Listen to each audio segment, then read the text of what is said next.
دور تو خلوت کن، باز به هم عادت کن. گوش کن که چی میگم، گوش کن که چی میخوام. من پر ایرادم، از دستتم دادم، اما بازم میتونم تو رو برگردونم.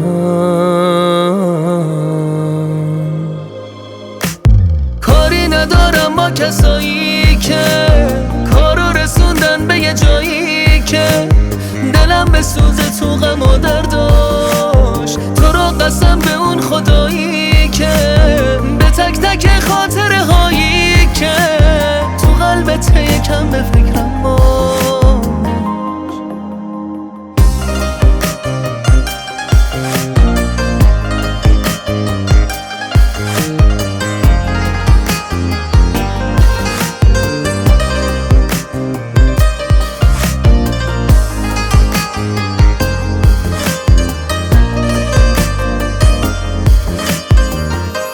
خودمونی ما، تو هم فرقای زیادی کردی.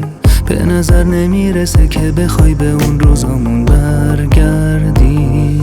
خودمونی ما، ولی خیلی وقته که حواسمون به این رابطه نیست.